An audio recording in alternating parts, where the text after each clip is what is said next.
I found a hidden camera in my rooms. I'll never forget the moment I saw it. A tiny black lens hidden inside what looked like nothing more than an ordinary alarm clock on my nightstand. At first, my brain couldn't process it. I tilted the clock, squinting, convincing myself I was being paranoid. But then the reality hit me like ice water on my skin. That was a camera. Someone had been watching me. In an instant, my bedroom, the only place where I was supposed to feel safe, became something else entirely, a trap. My heart pounded so hard I thought I'd be sick. My mind whirled through every possible scenario. How long had it been there? What had it seen? Who put it there? The air grew heavy and suffocating, as though the walls themselves had betrayed me. That was the precise second when my world cracked open, splitting between the life I thought I was living and the horrifying truth that shadowed it. I wish I could say I screamed, that I ripped the thing out and immediately went for answers, but all I did was stare, frozen. Because deep down, a part of me knew this wasn't random. There had been signs I ignored, little red flags that I brushed off. I told myself I was imagining things when I noticed my stuff out of place, or when family members made comments about things they shouldn't know. I never let myself connect the dots, because the thought of being spied on in my own home was too horrible to believe. But now that the evidence sat there in plain sight, blinking at me like it was laughing, I couldn't escape it. This was only the beginning of a truth far darker than anything I'd ever imagined. Before I found that camera, my life wasn't perfect, but I told myself it was fine. My family had its flaws like every other, or at least that's what I thought. Privacy, though, that was already a sore subject in our house. My step-parent especially always acted like boundaries were some kind of insult. If my door was closed, it didn't matter. They'd walk right in without knocking. Sometimes they'd brush it off with, "We're family, what do you have to hide?" Other times they'd laugh like my need for space was a silly phase I'd outgrow. Started with small things. My phone would go missing for a couple of hours when I left it charging, only to show back up in a slightly different spot. Drawers in my desk never stayed exactly the way I left them. Once, when I mentioned something I had only written in my private journal, my step-parent casually dropped the exact same phrase in conversation, smirking when I froze. When I confronted them, they accused me of being dramatic, even paranoid. Why would I care enough to snoop on? But their eyes always gave them away. My dad, on the other hand, was checked out. He worked late, came home tired, and leaned on my step-parent to handle the house. If I ever complained, he'd tell me to stop overreacting, to cut her some slack. Slowly, I stopped confiding in him altogether. That sense of being completely alone within your own home, of having no one really in your corner, it eats away at you little by little until you start questioning whether your feelings even matter. Life became a pattern of small humiliations. My step-parent dictated what I wore, commenting if a shirt was too tight or jeans were too sloppy. They had opinions on my friends, constantly questioning who I texted or why I spent so much time online. Even my sleep was criticized. Up too late again? What could you possibly be doing? It was like everything about me was under their microscope already, only I didn't realize how literal that was yet. At school, I played the part of an ordinary teen, laughing with friends, pretending everything at home was fine. Inside, though, I carried this gnawing unease. Sometimes I'd crawl into bed and stare at the ceiling, wishing I had a space that was truly, completely mine. A place where I wasn't constantly second-guessed, monitored, or judged. I didn't know then that even the four walls of my bedroom weren't safe. All those harmless invasions I brushed off weren't harmless at all. They were rehearsals. Each one was setting the stage for something much darker. Looking back now, it's so clear that the warning signs were everywhere. I just didn't want to see them, because facing the truth that someone would go as far as invading my most private space felt unthinkable. Until the day I stared straight into that hidden lens and realized it had been happening all along. At first, it was little things, so small that I could almost convince myself I was imagining them. A pair of socks folded differently in my drawer, my notebook sitting slightly off from where I left it, my phone angled differently on the charger. I had always been particular about where I put my stuff, so when something felt wrong, I noticed. But anytime I confronted it, there was no one to blame but me. My step-parent would shrug and smirk, "You're so forgetful," or "You must have left it like that." And for a while, I believed them. Maybe I really was being paranoid. But then the comments started. One day at breakfast, my step-parent asked, "Did you finish drawing that sketch last night? The one with the blue eyes?" My stomach dropped. That sketch had been in my closed sketchbook on my desk in my room. I hadn't even shown it to anyone yet. They brushed it off quickly, grinning as if it was a lucky guess, but something inside me churned. How could they know that? There were more moments like that, each one a fresh stab of unease. I'd try on an outfit in my room, and the next morning my step-parent would casually remark, "That red top isn't really your color." I hadn't worn it out of the house. Another time, after listening to music late at night with my earbuds in, they muttered at lunch, "That band is depressing. You should pick happier songs." I hadn't said a word about it to anyone. It was the kind of thing that could drive you crazy because the evidence was always slippery, just out of reach. I started questioning myself more and more. Was I leaving things out by accident? Did I talk in my sleep and somehow give things away? My mind played endless loops of possibilities, drilling into me that maybe the problem wasn't them, it was me. Maybe I was losing. But the feeling of being watched never left me. It sat in the pit of my stomach like lead. I'd change clothes quickly, turning my back to the wall like that would protect me. I started sleeping under extra blankets even when it was hot, just to cover myself. Sometimes I even whispered when talking on the phone with friends, as though someone else was listening in. The final straw came one evening when I was lying on my bed scrolling through my phone. I felt it, that indescribable sense of eyes on. I glanced toward my window, but the curtains were shut. Then my gaze traveled around the room, over my desk, my shelves, my nightstand. Everything looked normal, but it didn't feel normal. It felt staged. Off. My belongings weren't just in the wrong place anymore. They felt curated, like someone had been rearranging my life into a display without my consent. That night, I barely slept. The sound of my own breath made me uneasy, like it wasn't just mine. Every creak in the house made me sit up, listening. My pulse thundered against my ears, and I knew that whatever was happening wasn't just in my head. Something was wrong, deeply wrong. I didn't know what yet, but I could feel it with every fiber of my being. I wasn't imagining this. Someone was watching even when I couldn't see them. And soon, I was going to find out exactly how. It happened on a Saturday afternoon, the kind of day where everything feels slow and ordinary until it is. I was cleaning my room half out of boredom, half because I needed to feel some shred of control over my life. I remember rearranging the books on my shelf when my phone slipped out of my pocket and landed behind the nightstand. With a groan, I pulled the heavy piece of furniture away from the wall, reaching for the phone. That's when I saw it. At first, I thought the small black square was just part of the alarm clock sitting on my nightstand, something I'd stared at 1,000 times without thinking. But as I leaned closer, my stomach lurched. It wasn't just plastic. It was a lens, perfectly round, glassy, reflecting the faint light from the window. I froze, my fingers still wrapped around my phone, staring at it like it might blink back at me. My chest went tight. A hidden camera in my bedroom. The space where I slept, where I changed clothes, where I talked to friends, cried into my pillow, lived my most vulnerable moments. Every inch of that privacy stolen. The heat rose in my face, mixed with a cold that spread through my veins all at once. My mind started racing questions I didn't want answered. How long had it been here? Days, months, years? Who put it here? Was it my step-parent like I already suspected? Did my dad know? Did they really sit outside this room watching me like some kind of spectacle? I wanted to scream, but no sound came out. I wanted to smash the clock into 1,000 pieces, but I couldn't move. All I could think of were the things it had already seen. Changing into pajamas, dancing around when I was happy, crying when I thought nobody could hear. Had every moment been recorded, cataloged, laughed at? The violations sank in like poison. My room didn't feel like my room anymore. It felt like a cage. The walls seemed to close in around me, suffocating. Even the familiar posters on the wall looked staged, fake. I backed into the corner of the room and wrapped my arms around myself, rocking slightly, as if I could claw back even 1 ounce of safety. I stood there for what felt like forever, staring at that tiny lens, my thoughts colliding into each other so hard they left me dizzy. One truth roared above everything else. My fears weren't paranoia after all. I really had been watched, and whoever did this wasn't just invading my space. They were stealing my life piece by piece. I remember storming downstairs with the alarm clock in my hands, my chest bursting like it might explode. My palms were sweaty, my throat dry, but my voice came out sharp and loud, sharper than I'd ever heard it. "What the hell is this?" I shouted, slamming the clock down onto the kitchen counter. The sound echoed around the room like a gunshot. My dad looked up from his laptop, confused, but my step-parent didn't even flinch. She just arched an eyebrow, one corner of her mouth twitching upward like she was already spinning her next line. "It's an alarm clock," she said flatly, her tone drenched in fake innocence. "Don't lie to me," my voice cracked, trembling with both fury and fear. "I know what it is. I found the camera inside. How long has it been in my room? How long have you been watching me?" My dad straightened in his chair, squinting at me like I had lost my mind. "What are you talking about?" I grabbed the clock and shoved it closer to him, jabbing my finger at the lens. "Right here. Do you see it? A camera in my bedroom where I sleep, where I change. Are you seriously going to tell me you didn't know?" For a second, I thought maybe he'd finally realize. Maybe he'd get angry on my behalf, tear into her for violating me this way. But before he could say anything, my step-parent slid the clock toward herself with calm, infuriating movements. "You're being dramatic," she said smoothly. "That's not a hidden camera. It's a security device for your protection." I laughed bitterly, but it came out more like a sob. My protection? From what? Privacy? From actually living like a normal human being. She tilted her head, her eyes narrowing just enough to reveal the steel behind her mask. "You think this world is safe? You think it's wise to leave a teenage girl unmonitored? I'm making sure nothing happens to you. I'm watching out for you." I turned to my dad desperately, begging with my eyes. "Don't you hear this? She's saying she's been watching everything I do. How is that protecting me? That's sick." But my dad just ran a hand over his face, sighing like he was exhausted. "Sweetheart, calm down. I'm sure it's not how it sounds. She wouldn't hurt you. Maybe it really was for safety. I mean, you're online all the time." And I cut him off, screaming through my tears, "I'm not safe in my own room." That was when she finally let her mask slip. Only for a second, but it was enough. She leaned close, her voice dropping low just for me. "You should be thanking me," she hissed. "If it weren't for me keeping an eye on you, who knows what trouble you'd get into?" A smile spread across her lips, cold, mocking. "Everything I've done has been to keep this house under control. To keep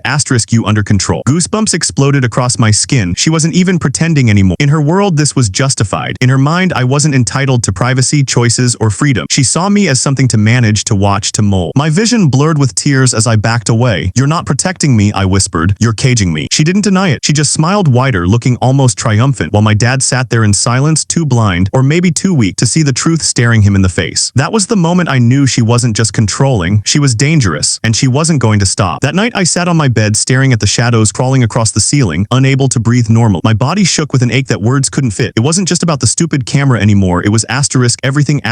Every time she'd barged into my room unannounced, every drawer rifled through, every sly comment about things she shouldn't have known, every time my dad had brushed me off when I begged him to believe me. It all came crashing down like an avalanche, and all I could think was that I'd been living in a prison my whole life, with the guards disguised as family. My room, once my last flimsy refuge, now felt like a crime scene. I kept scanning the corners, the lamp, the dresser, the bookshelf. Were there more cameras? How many had I not found yet? The silence pressed on my ears until I swore I could hear the hum of invisible wires recording every breath. I pulled my blanket over my head even though it suffocated me, sweat dripping down my face, just to feel like I had a barrier between me and their invisible eyes. Sleep never came. My mind replayed everything, every laugh of hers at my expense, every sigh of my father dismissing me, I started pacing, muttering to myself in a way that scared me. You're not crazy, this is real. But in their world, I was asterisk always the dramatic, difficult one. The longer I thought about it, the more it hurt. My own dad, the man I used to think would protect me from anything. He sat there while she admitted she was controlling me, and instead of defending me, he defended her. He looked at me like I was a problem instead of a kid begging to be safe. The betrayal cut so deep it felt like my veins were filling with ice. If I couldn't trust the people under my own roof, then who could I trust? Every sound in the house became unbearable. The creak of the hallway floorboards, the click of pipes in the walls, even the gentle hum of the refrigerator. I flinched, waiting for her voice to pierce through, waiting for her smirk to greet me if I dared to leave my room. I couldn't go downstairs without seeing her face, glowing with pride at the power she held over me. My paranoia became constant. At school, I barely heard what teachers were saying. I scanned the walls, the ceilings, convinced little lenses were hidden everywhere. I avoided changing in my gym locker room, terrified someone might be watching there too. My friends tried to joke around, but even laughter felt impossible. My world had shrunk to a single thought screaming over and over, I'm never safe. At night, the insomnia grew into something darker. I'd lie awake, my thoughts spiraling toward dangerous places. I imagined the footage of me, all the moments I thought had been private, being replayed, maybe even mocked. I'd cry into my pillow until it was soaked, but that only fed my spiral. What if she even watched this? What if she enjoyed watching me break? The weight of it all crushed me, and I felt myself disappearing. Not just losing sleep, not just losing trust, but losing asterisk me. Because if you can't feel safe in the one place you're supposed to call home, then what's left of you? I'd look in the mirror, my own reflection staring back with hollow eyes, and wonder if the girl standing there was still real or just another version of myself being curated by her control. The betrayal was more than the invasion of privacy. It was the theft of my sanity, the erosion of my faith in the people I depended on most. My father's silence hurt even more than her controlling smirk, because his silence turned her cruelty into truth. Every night, I whispered to myself like a secret prayer that someone would see what she was doing, that someone would believe me before I shattered complete. But the longer it went on, the more I realized I might be the only one who ever would. I couldn't stop thinking about it. The camera, the smirk on her face when I confronted her, the hollow silence of my dad. It gnawed at me every second like a splinter buried too deep to pull out. I told myself maybe it was just the one device, maybe she'd put it there recently, maybe the damage wasn't as vast as it felt. But something in my gut screamed there was more. That hollow sense of dread told me she hadn't just crossed a line, she had built her life on erasing lines complete. So I started looking, not in obvious ways because I knew she thrived on catching me in rebellion, but slowly, carefully. I checked my room again, tapping at my lamps, running my fingers along the edges of my dresser drawers, unscrewing panels. I didn't find anything at first, and part of me almost relaxed until I got to the attic. There, shoved inside a ratty cardboard box, I found a small black hard drive. It wasn't labeled, but when I plugged it into my laptop later that night, my blood ran cold. Dozens of folders filled the screen, each one marked with dates that stretched back years. My hands shook as I clicked on one. Footage popped up instantly, static shots of my room, me doing homework, me changing clothes, me crying into my pillow. Clip after clip of my life silently recorded like a grotesque movie reel. I slammed my laptop shut and sobbed so hard I thought I would break apart. It wasn't paranoia. It wasn't exaggeration. It wasn't even about just one camera. She had been documenting me for asterisk years. Every vulnerable moment I'd tried to protect, every ounce of privacy I thought was mine, cataloged, stored, and hidden away. And the more I scrolled, the worse it got. Some folders weren't even of me. There were recordings of my dad, private phone calls, late nights at his desk, even when he slept on the couch. She had been monitoring asterisk him too just as carefully. That's when it dawned on me this wasn't about protecting me. It was about power, about control. She was archiving an entire house like she was the director of some sick film and we were all her actors. The realization grew more terrifying with every discovery. This wasn't a one-time incident. It wasn't a mistake. It was her asterisk pattern. She was addicted to control, obsessed with watching. Maybe my dad had excused it. Maybe he didn't want to admit it. Maybe deep down he was too afraid to confront her himself. But she'd been doing this long before I found that single camera. The house I grew up in wasn't even a home. It was a stage, and every second of my life had been her entertainment. I sat there in the glow of my laptop, bile rising in my throat as one truth slammed into me harder than anything else. The camera was never the real problem. It was the symptom, the proof of a sickness that had been festering in her for years. And now that I knew, I couldn't unsee it. The woman who paraded herself as a protective step-parent wasn't just watching me, she was scripting my whole life, one hidden recording at a time. Once I saw those files, I knew I couldn't keep pretending anymore. Fear was still gnawing at me, curling in my stomach every second I spent in that house, but alongside it grew something else, rage. A quiet but burning rage that told me I couldn't let her keep winning. If she thought she could record me forever and paint her behavior as protection, then I would show the world exactly what she was hiding. But striking back meant moving carefully. One wrong move and she'd catch me. One slip and she'd destroy the proof before anyone else could see it. So I started living a double life. Outwardly, I acted the same. I answered her invasive questions with blank politeness. I followed her endless rules, and I pretended to sulk whenever she criticized me because that's what she expected. Inside, though, I was working. Every night, once the house was quiet, I connected that hard drive again and began copying the files onto encrypted folders I hid deep on my laptop. I even backed them up online, sending copies to an email account she didn't know existed. Each saved file felt like armor, like I was layering protection around myself, building a wall that she couldn't knock down with one smirk. I also kept recording her, just like she had done to me. I hid my phone in my pocket, capturing her sudden rants, her gaslighting when I confronted her about boundaries, the venom leaking into her voice whenever she thought my dad wasn't around. Slowly, my collection grew, evidence of every crack in her mask, every proof that she wasn't the caring guardian she pretended to be. But living under her roof while doing this was hell. hell. Each time she looked at me for too long, I panicked, convinced she somehow knew. When she barged into my room without knocking, I'd shut my laptop so fast my fingers stung, my heart pounding. Even sitting across from her at dinner became torture, smiling faintly while imagining the pile of dirt I was gathering against her. I felt like I was walking a tightrope above fire, every step cautious, fragile, but forward nonetheless. And yet in that fear there was power. For once I wasn't just the victim. I had my own secret. Each recording, each copied file, each note of her manipulations, it was like reclaiming tiny shards of myself she'd stolen. Nights were still sleepless, my body still tense, but the difference was this. Beneath the exhaustion, I felt a spark of control. A sense that maybe, just maybe, I could flip the script she'd forced onto me all these years. Of course, I knew the risk. Exposing her meant exposing everything. My dad's blindness, the years I spent in silence, my most vulnerable moments archived by her cruelty. But the alternative, staying quiet, suffocating under her ever-watchful eye, was worse. That wasn't living, it was surviving in her cage. So I made myself a promise. If she wanted to star in her own twisted movie, she could. But I was done playing the role she wrote for me. This time, I'd be the one holding the camera. This time, I'd be the one deciding how the story ended. The day everything unraveled came faster than I expected. My stepmom had planned one of her classic family evenings, the kind where she'd play the doting wife and step-parent in front of neighbors and relatives, parading us like trophies. I remember sitting at the dinner table, my jaw clenched, as she gushed about how much she sacrificed to keep the household running. Everyone nodded politely, my dad smiling at her like she was some kind of saint. My skin burned with rage. I couldn't sit through another performance, knowing the proof I had. I slipped my phone from my pocket, my heart hammering so hard I could hear it in my ears. Actually, I said, my voice trembling but loud enough to cut through her speech, you forgot to mention the hidden surveillance. The table went still. My dad frowned, confused. She laughed too high-pitched, too quick, as if I'd said a bad joke. But before she could spin it, I tapped my screen. The recording played loud and clear. Her voice, not the syrupy sweet one she used in front of others, but the venomous hiss I knew too well. You should be thanking me. If it weren't for me keeping an eye on you, who knows what trouble you'd get into. The words echoed in the silence like a gunshot. Every pair of eyes at the table shifted to her. Then I slid the printed bank documents and timestamps of footage across the table toward my dad. Videos too. I had loaded a few clips to my phone for this very moment. Gasps rose as her mask cracked. That's not, she's twisting, she stammered, lunging for my phone, but it was too late. The truth filled the room, undeniable. Neighbors stared in disgust. Relatives muttered under their breath. And my dad just froze, his face draining as he scrolled through the evidence. Tell me this isn't real, he whispered, broken, but his voice betrayed that he already knew. For the first time, she didn't have an answer. No witty excuse, no fake apology, just that scrambling panic as everyone saw her for who she truly was. I was protecting this family, she finally screamed, her words wild, desperate, but no one bought it anymore. The saintly stepmom was gone. All that was left was the villain, cornered and exposed. My dad shoved the papers toward her with shaking hands. Get out, he said, his voice trembling with rage and hurt all at once. Get out of this house, now. Her world collapsed in that moment. All her years of control, manipulation, the perfect mask she wore, they shattered into dust. And as she screamed and stormed out, I felt something I hadn't felt in years. Relief. For the first time, the spotlight wasn't hers. It was mine. And I wasn't the victim anymore. I was the one who told the story. When I look back on it now, that tiny black lens feels like the perfect symbol of everything I went through. For so long, it represented powerlessness. The way my privacy was stripped, the way my voice was dismissed, the way I lived in fear in a house that was supposed to make me feel safe. That camera wasn't just a device. It was a reminder I was never trusted, never truly free. And I thought I would carry that violation forever. But here's the thing I didn't see back then. The same lens that once made me feel powerless also gave me the courage to fight back. Because once I discovered it, I couldn't keep pretending. I couldn't keep swallowing the loneliness or letting someone else write the script of my life. Every second of anger, every sleepless night, every small act of rebellion sharpened. And when I finally exposed the truth, I realized something I'll never forget. Reclaiming yourself is terrifying, but it's also the most liberating feeling in the world. I won't say everything became perfect after that. Trust is still hard for me. It's not easy to forget what it feels like to have your most private moments stolen. But I know this: safety, trust, and privacy are not luxuries. They are rights. And when those rights are violated, we have every reason to rage, to stand up, to demand them back. So if you've ever felt like you've had no control, like someone has stolen the most intimate parts of your life, let my story be proof. You can take that power back. You are not their victim forever. You're the one who gets to decide how the story ends. And the day you reclaim yourself, that's the day the hidden cameras, the lies, the cages, they stop being your prison. They become your past.